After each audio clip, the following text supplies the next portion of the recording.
Hello foodies, welcome back. Thank you for watching. ఈరోజు మనం నోరూరించే chicken masala gravy recipe గురించి నేర్చుకుందాం. ఇంకెందుకు ఆలస్యం, పదండి. ముందుగా ఒక పాన్ ఒకటి తీసుకోవాలి. ఈ పాన్ తీసుకుని అందుట్లో 3 లేదా 4 టేబుల్ స్పూన్ల ఆయిల్ అనేది తీసుకోవాలి. నేను 3 టేబుల్ స్పూన్ల ఆయిల్ తీసుకున్నాను.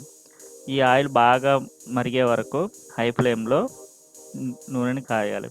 తర్వాత కొంచెం కరివేపాకు తీసుకుని ఆ నూనెలో వేయాలి. ఈ కరివేపాకు వేగిన తర్వాత కరివేపాకులో పచ్చిమిర్చి 2-3 పచ్చిమిర్చి తీసుకుని నిలువుగా చీల్చి ఈ కరివేపాకు వేగిన తర్వాత ఈ పచ్చిమిర్చి వేసి ఈ రెండింటిని కలిపేలాగా తిప్పుకోవాలి.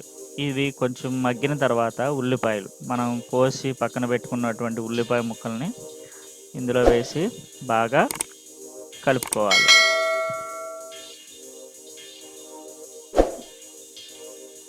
ఈ యొక్క ఉల్లిపాయ ముక్కలు అనేవి బాగా ఎర్రగా వచ్చేదాకా ఇలా మనం గరిటెతో కలుపుతూ ఉండాలి.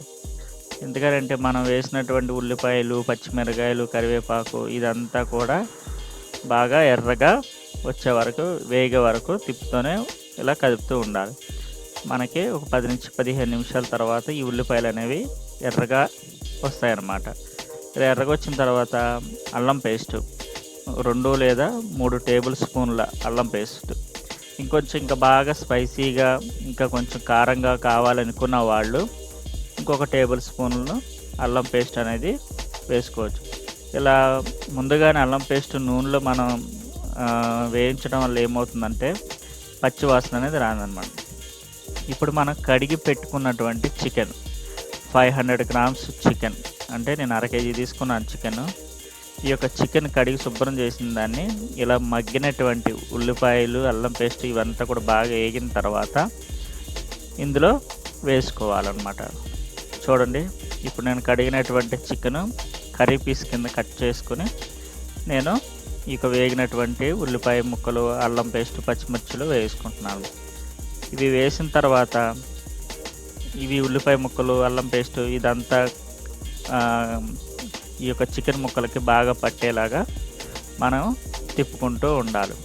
ఇలా తిప్పడం వల్ల ఏమవుతుందంటే ఈ యొక్క అల్లం పేస్ట్ అనేది కొంచెం ముక్కలుగా బట్టి నీసు వాసన అనేది ఉండదన్నమాట. ఇప్పుడు 2 టేబుల్ స్పూన్ల ఉప్పు, కళ్ళుప్పు అయినా వేసుకోవచ్చు, లేదంటే సాల్ట్ అయినా వాడచ్చు అనమాట. నేను ఇక్కడ సాల్ట్ 2 టేబుల్ స్పూన్లు వేసి ఇంకొంచెం 1/2 టేబుల్ స్పూన్లు ఉప్పు అనేది తీసుకున్నాను అనమాట. ఈ ఉప్పు ముందు వేయడం వల్ల ఉపయోగం ఏంటంటే ఈ యొక్క ముక్కల్లో ఉన్నటువంటి వాటర్ అంతా కూడా దిగిపోయి నీసు వాసన అనేది రాదనమాట.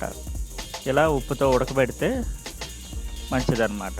తర్వాత ఒక 1/2 టేబుల్ స్పూన్ పసుపు అనేది మనకి బ్యాక్టీరియా కానీ ఇంకా ఎలాంటి ఏమన్నా ఉన్నా కూడా బాగా పనిచేస్తుంది అన్నమాట.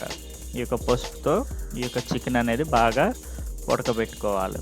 చూసారు కదా, ఇలా ఉడికిన తర్వాత కారం వచ్చేసరికి 3 లేదా 4 టేబుల్ స్పూన్ల కారం వరకు తీసుకోవచ్చు. నేను ఇక్కడ 3 టేబుల్ స్పూన్ల కారం అనేది తీసుకున్నాను అనమాట. ఈ కారం వేసిన తర్వాత ఈ కారం ముక్కలకు పట్టే వరకు బాగా పైనుంచి కింద వరకు కలయగలుపుతూ తిప్పుతూ ఉండాలన్నమాట. చూడండి, ఇలా కారం వేసిన తర్వాత ఈ యొక్క కారం, ఉప్పు ఇదంతా పట్టే వరకు ఒక 5 నిమిషాలు ఇలా కలిపిన తర్వాత ఒక 5 నిమిషాలు మగ్గనివ్వాలి. ఇలా మగ్గడం వల్ల ఏమవుతుందంటే ఉప్పు అనేది ఈ యొక్క ముక్కలకి బాగా పడుతుందన్నమాట. ఇలా 5 నిమిషాలు మగ్గిన తర్వాత ఇది కూడా మనకి ఇలా నూనె వస్తుంది. ఇప్పుడు మనం కోసి పక్కన పెట్టుకున్నటువంటి టమాటా ముక్కలు ఇందులో వేసుకొని ఈ యొక్క టమాటా ముక్కలు కూడా ఈ యొక్క చికెన్లో కలిసేలాగా బాగా తిప్పుకుంటూ ఉండాలి. ఇలా తిప్పడం వల్ల ఈ యొక్క మొత్తం గ్రేవీ అనేది మనకి ఎక్కువగా వస్తుందన్నమాట టమాటా వేసుకోవడం వల్ల. చూడండి, ఈ టమాటా, చికెన్ ముక్కలు ఇదంతా కూడా బాగా కలిసేలాగా తిప్పుకోవాలి. ఇలా తిప్పిన తర్వాత ఒక 10-15 నిమిషాల పాటు ఉడకనివ్వాలి. ఇలా ఉడికిన తర్వాత ఇలా మనకి గ్రేవీ రూపంలో వస్తుందన్నమాట. ఇప్పటికి మనకి 70-80% వరకు మనకి చికెన్ అనేది ఉడికిపోతుంది. ఇంకొంచెం మెత్తగా బాగా ఉడకాలి అనుకున్న వాళ్ళు వాటర్ అనేది యూజ్ చేయొచ్చు అనమాట. నేను ఇందులోకి 1 గ్లాసున్నర వాటర్ అనేది తీసుకుంటున్నాను అనమాట.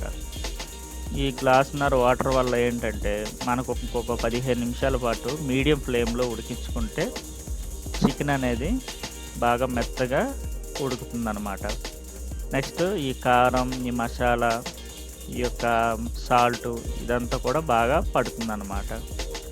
చూడండి, అలా నూనె తేట పైకి వచ్చిందంటే చికెన్ కర్రీ బాగా ఉడికినట్టు అర్థం అన్నమాట.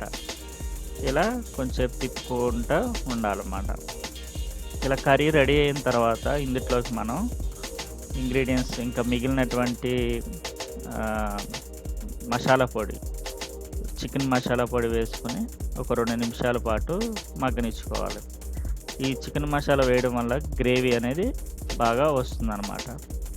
చూసారా ఇది గ్రేవీ వస్తుంది. ఇప్పుడు కొత్తిమీర, ఇందులో కొంచెం కొత్తిమీర వేసుకుంటే మనకి స్పైసీగా ఉంటుంది, మంచి టేస్టీగా, మంచి స్మెల్ కూడా వస్తుందన్నమాట. దీనితో పాటు పుదీనా కూడా వేసుకోవాలన్నమాట. చూసారు కదా, నోరూరించే spicy chicken masala gravy curry అనేది మనకి రెడీ అయిపోయిందనమాట. ఈ యొక్క గ్రేవీ కర్రీ మీకు నచ్చినట్లయితే మీరు కూడా మీ ఇంట్లో ట్రై చేయండి. లైక్ చేయండి, కామెంట్ చేయండి, సబ్స్క్రైబ్ చేయని వాళ్ళు సబ్స్క్రైబ్ చేయండి.